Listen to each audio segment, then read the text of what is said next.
Hi guys, it's Victoria or Vic from Vic and Wes, and in today's video I'm going to be talking about the 25 books that I hope to read in the year 2025.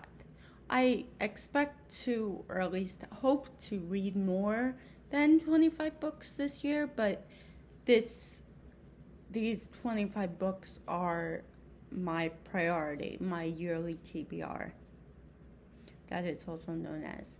So I'm just gonna jump right in. The first book that I have is Live, Love, Write, Repeat, a collection of short stories, TBC Writers Volume 1. On the back it says, a collection of pieces from members of the inaugural creative writing class of the Players Conservatory. Laugh, cry, and nod in understanding as you make your way through this electric collection. So, the Players Conservatory is actually, it's an acting school as well as a writing school. I believe there's a director's class that's going to be happening soon as well. I'm not part of, well, actually, I'm a part of one of the writing classes, but not this inaugural writing class. I took a screenwriting class through them. But I am a part of the acting class, and I love everyone that I am with in my class. If any of you guys are watching, hi. Book 2 is, it's, my arm's up here because all my books are right here. They're in a big stack. It's Silver's Ascent from the Mystic series, and this is book 1 by Megan M. Franny. And it says, all Willow Night wants is her family back together. She was 6 years old when her home was invaded, her brother taken away, and her mother murdered before her eyes. Years later, she is chosen to serve the family who rules the Scarlets, Mystics, whose magic is known for its mischief. Separated from her father, the only family she has left, she must work hard to keep her darkest secret, the magic she has inside her, a magic that's supposed to be extinct. Willow knows one wrong move can lead to her death. But in the dangerous game she plays, the only certainty is betrayal. I'm very intrigued to read this. The next book I have, book 3, is Evermore by Alison Knoll. This is book 1 for the Immortals series. And it says, after a horrible accident claims the lives of her family, a 16-year-old...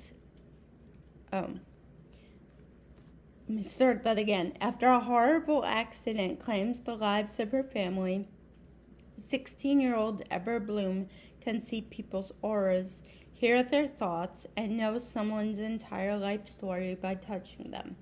Going out of her way to avoid human contact and suppress her abilities, she has been branded a freak at her new high school, but everything changes when she meets Damon August. Damon is gorgeous, exotic, and wealthy. He's the only one who can silence the noise and random energy in her head, wielding a magic so intense it's as though he can peer straight into her soul. As Ever is drawn deeper into his enticing world of secrets and mystery, she's left with more questions than answers, and she has no idea who he really is or what he is. The only thing she knows to be true is that she's falling deeply and hopelessly in love with him. Book 4, The Lost Girls of Paris by Pam Jenoff. This says, 1946 Manhattan. One morning while passing through Grand Central Terminal on her way to work, Grace Healy finds an abandoned suitcase tucked beneath a bench. Unable to resist her own curiosity, Grace opens the suitcase where she discovers a dozen photographs, each of a different woman. In a moment of impulse, Grace takes the photographs and quickly leaves the station. Grace soon learns that the suitcase belonged to a woman named Eleanor Trigg, leader of a network of female secret agents who were deployed out of London during the war. 12 of these women were set to occupy Europe as couriers and radio operators to aid the resistance, but they never returned home. Their fate's a mystery. Setting out to learn the truth behind the woman in the photographs, Grace finds herself drawn to a young mother-turned-agent named Marie, whose daring mission overseas reveals a remarkable story of friendship, valor, and betrayal. This sounds amazing. I love historical fiction. Book 5 is Vampire Academy by Rachel Mead. It says, only a true friend can protect you from your immortal enemies. Lissa Dragomir is a Marori princess, a mortal vampire with a rare gift for harnessing the earth's magic. She must be protected at all times from Strigoi, the fiercest vampires, the ones who never die. The powerful blend of human and vampire blood that flows through Rose Hathaway, Lissa's best friend, makes her a damn pure. Rose is dedicated to a dangerous life of protecting Lissa from the Strigoi, who are hell-bent on making Lissa one of them. After 2 years of freedom, Rose and Lissa are caught and dragged back to St. Vladimir's Academy, a school for vampire royalty and their guardians-to-be. Hidden in the deep forests of Montana, but inside the iron gates, life is even more fraught with danger, and the Strigoi are always close by. Rose and Lissa must navigate their dangerous world, confront the temptations of forbidden love, and never once let their guard down, lest the evil undead make Lissa one of them forever. Awesome. Next is book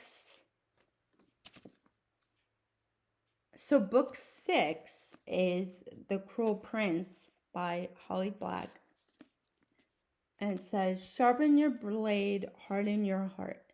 Jude was 7 when her parents were murdered, and she and her 2 sisters were stolen away to live in the treacherous high court of Fairy. 10 years later, Jude wants nothing more than to be there, but many of the Fae despise humans, especially Prince Cardan, the youngest and wickedest son of the High King. To win a place at the court, Jude must defy him and face the consequences. So that's book 6 on my list. Book 7 is The Wicked King, and book 8 is The Queen of Nothing. So I put the trilogy on this list.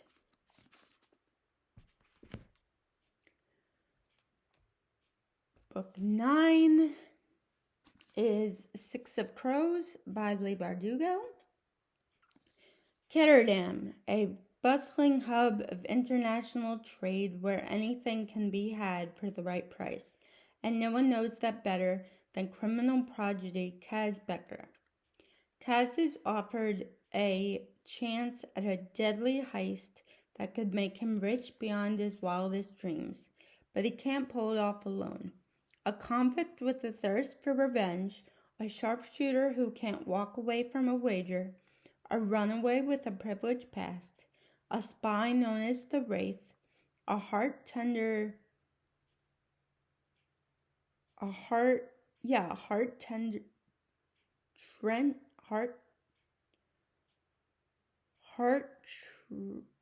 render, using her magic to survive the slums, a thief with the gift of unlikely escapes. Kaz's crew were the only ones who might stand between the world and destruction, if they don't kill each other first. I have read Shadow of Bone, the Shadow of Bone trilogy. And then I also put book 10 on here is, if I can get it down, is Crooked Kingdom by Leigh Bardugo as well. Book 11 is Lady of Ravensmere by Mary McKenna. Mary McKenna, excuse me, and it's Ravensmere Book 1. Ginevra Lovett, the 13-year-old daughter of the Earl of Allendale, travels to the north to be betrothed. Well-born, well-bred, and well-trained, she would not embarrass a king, but no king awaits her. Instead, she will marry the new made lord of a dilapidated castle threatened by war. Far from her family and the life she knows, with little support, she must find a way to grow into the woman and lady her new land and husband need. That sounds so good. Let me just double check that I'm at the right count. I believe I am. 1, 2, 3, 4, 5, 6, 7, 8, 9, 10, 11. Yes, I am. So book 12 is Interabled, True Stories About Love and Disability from Squirmy and Grubs and Other Interabled Couples by Shane and Hannah Burkall. So this is Shane and this is Hannah, and they have a YouTube channel called Squirmy and Grubs where they talk about their interabled relationship, and it's amazing. So when they announced that they were coming out with this book, I immediately had to grab it. And it says, YouTube sensation Shane and Hannah Burkall are back with a groundbreaking, uproarious collection of essays and short stories about what it means to be in an interabled relationship.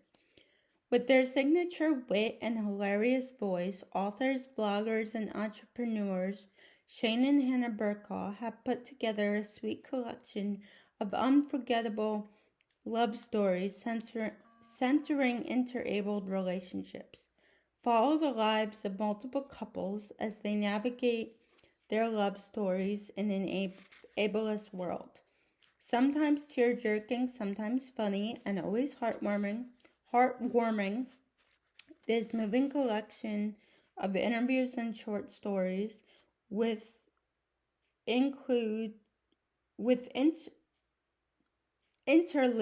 from Shane and Hannah about their own dating and marriage journey will have readers laughing and sobbing as they discover true stories of love and commitment. I am so excited to read this. As you guys may know from watching my other videos, I am disabled and I do have a service dog. I hope to one day find love, and yeah, I will always be in an interabled relationship regardless of who I end up with, whether that be another disabled person, because our ability levels will be different, or an able-bodied person.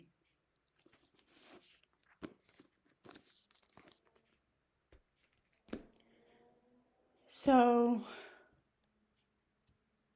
I have to count again. 1, 2, 3, 4. Okay, never mind. I'm not going to be counting because all the books just fell. Cool.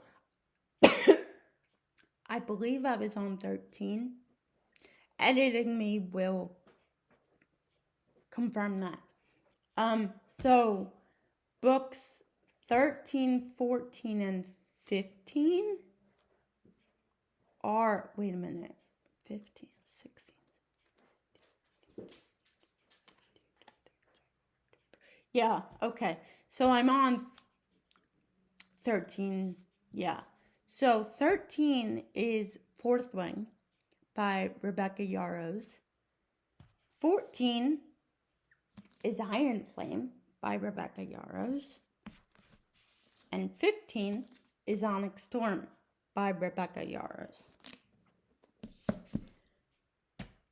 16 is Nothing Like the Movies by Lynn Painter.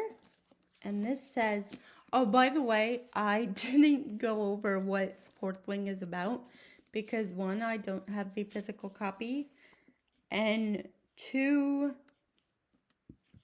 I feel like that book is talked about so much that I don't even need to say what it's about. But if you do need to know what it's about, a very quick synopsis of it is Violet Sorrengail. She's 20 years old and she's always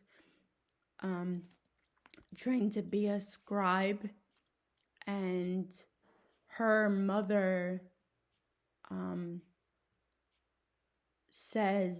tells her, no, you're gonna be a dragon rider. So then she has to go through the trials and hopes to become a dragon rider, because there's two ways to get out of the college. You either die or you become a rider. Well, graduate or die is what the thing says. But yeah, it's a very good book. I highly recommend it. I'm just rereading it because I don't remember enough of it to go on to Iron Flame yet. Okay, and then this is 16, like I said, is Nothing Like the Movies. This is by Lynn Painter. This is the sequel to Better Than the Movies, which is a story of Liz, and she wants to impress her crush, and her crush doesn't really pay any attention to her, so she starts hanging out with her neighbor Wes, and feelings develop, and we see what happens from there. So book 17 is City of Bones by Cassandra Clare. And this says, when Clary Frey heads out to the Pandemonium Club in New York City, she hardly expects to witness a murder, much less a murder committed by 3 teenagers covered with strange tattoos and brandishing bizarre weapons. Then the body disappears into thin air. It's hard to call the police when the murders are invisible to everyone else, and when there is nothing, not even a smear of blood, to show that a boy has died. Or was he a boy? This is Clary's first meeting with the Shadowhunter warriors dedicated to ridding the earth of demons. It's also her first encounter with Jace, a Shadowhunter who looks a little like an angel and acts a lot like a jerk. Within 24 hours, Clary is pulled into Jace's world with a vengeance. When her mother disappears and Clary herself is attacked by a demon.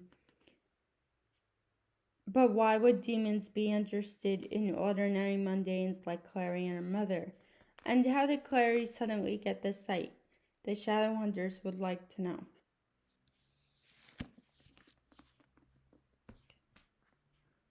Book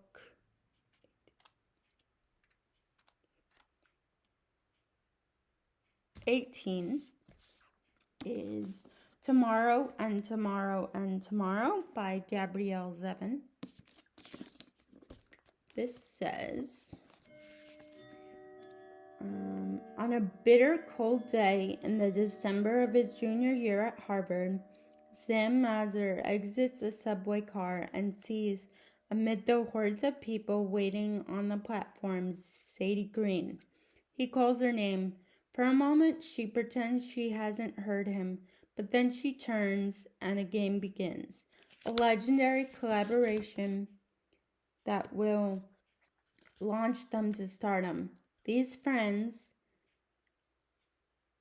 intimates since childhood, borrow money, beg favors, and before even graduating college, they have created their first blockbuster, Initio. Overnight, the world is theirs. Not even 25 years old, Sam and Sadie are brilliant, successful, and rich, but these qualities won't protect them from their own creative ambitions or the betrayals of their hearts. Spanning 30 years from Cambridge, Massachusetts to Venice Beach, California, and lands in between and far beyond, Gabrielle Zevin's Tomorrow and Tomorrow and Tomorrow is a dazzling and intricately imagined novel that examines the multifaceted nature of identity, disability, failure, and redemptive possibilities in play, and above all, our need to connect, to be loved, and to love. Yes, it is a love story, but it is not one you have read before.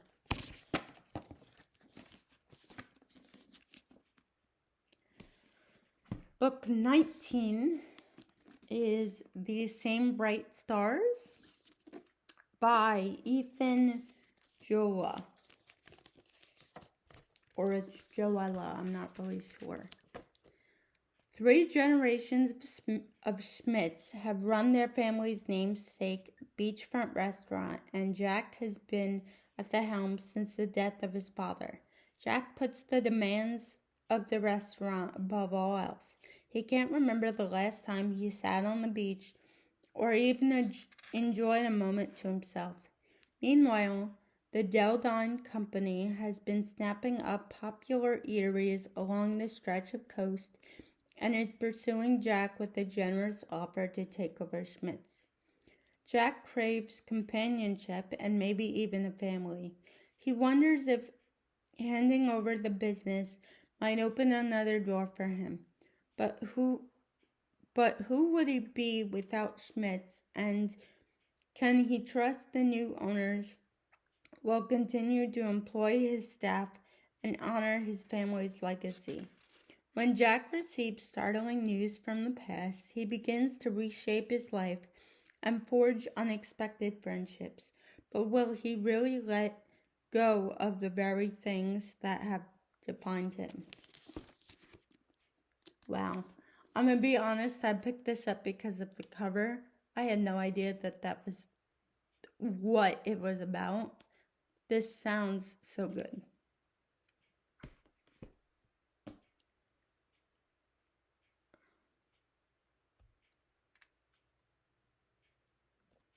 "19 is Husbands and Lovers by Beatrice Williams.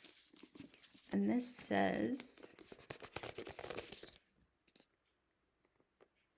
2 women separated by decades and continents, but united by an exotic family heirloom, reclaim secrets and lost love. It says New England 2022. 3 years ago, single mother Mallory Dunn received the telephone call every parent dreads. Her 10-year-old son, Sam, was airlifted from summer camp with acute poisoning from a toxic death cap mushroom, leaving him fighting for his life. Now, searching for the donor kidney that will give her son a chance for a normal life, Mallory's forced to confront 2 harrowing secrets from her past. Her mother's adoption from an infamous Irish orphanage in 1952, and her own all-consuming summer romance 14 years earlier with her childhood best friend, Monk Adams, now one of the world's most beloved singer-songwriters. Egypt, 1951. After suffering tragedy beyond comparison in the war, Hungarian refugee Hannah Ainsworth has forged a respectable new life for herself. Marriage to a wealthy British diplomat with a coveted posting in glamorous Syria, but a fateful encounter with the pneumatic manager of a hotel bristling with spies leads to a passionate affair that will reawaken Hannah's longing for everything she once lost. A revolution simmers in the Egyptian streets. A pregnant Hannah finds herself snared in a game of intrigue between two men and an act of sacrifice that will echo down the generations. Wow.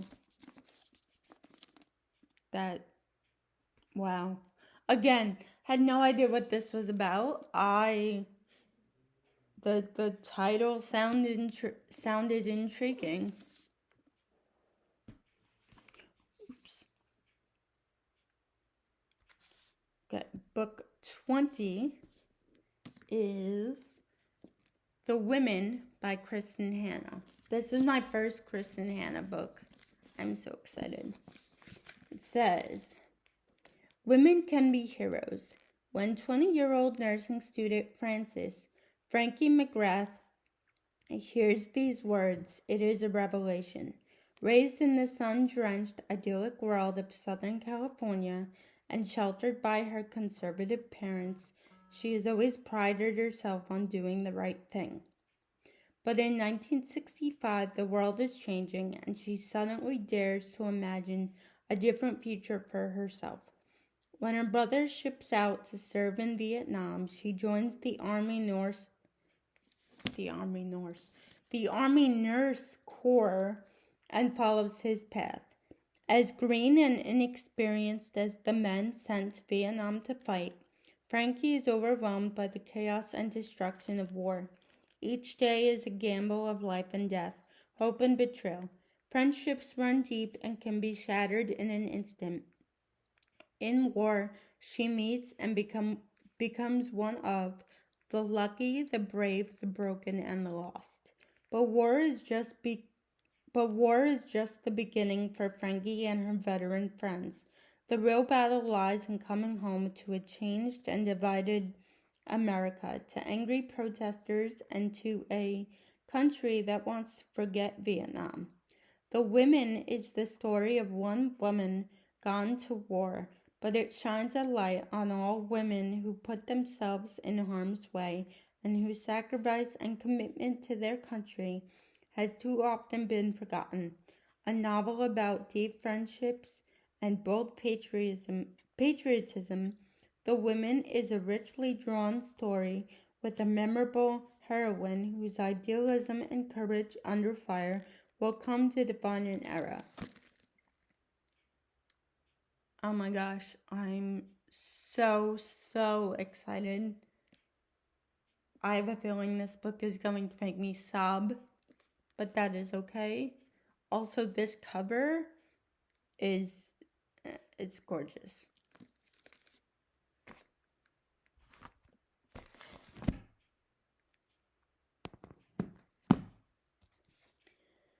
Book 21 is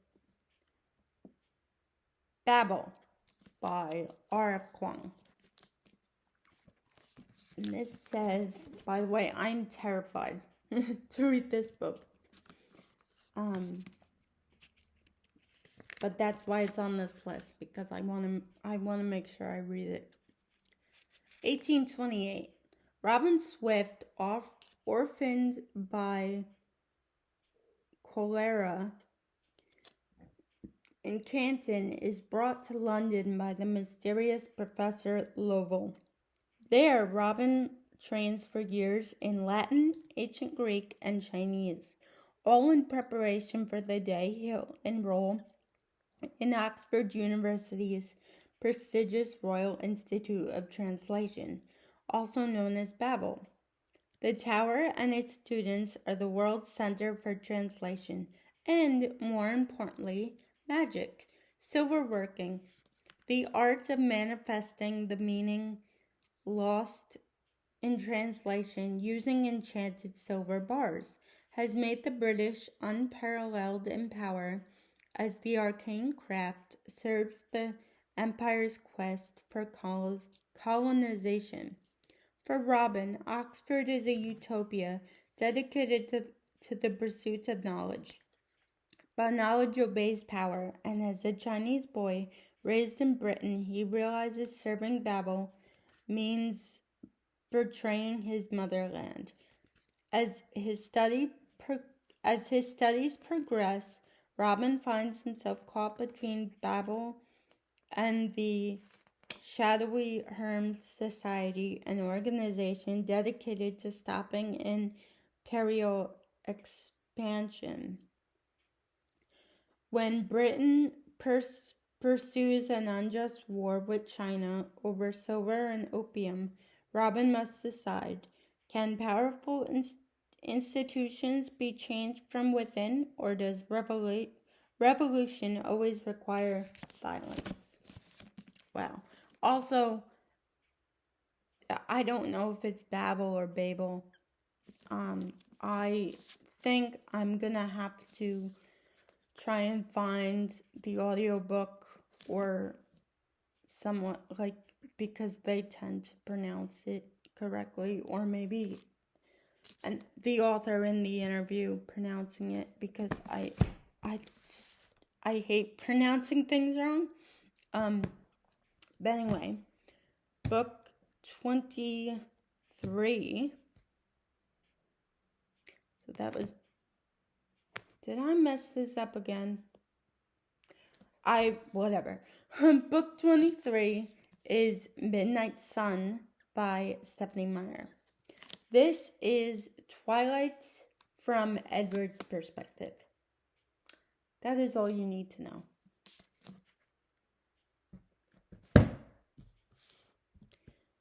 Next, I have book 24 is Little Women by Louisa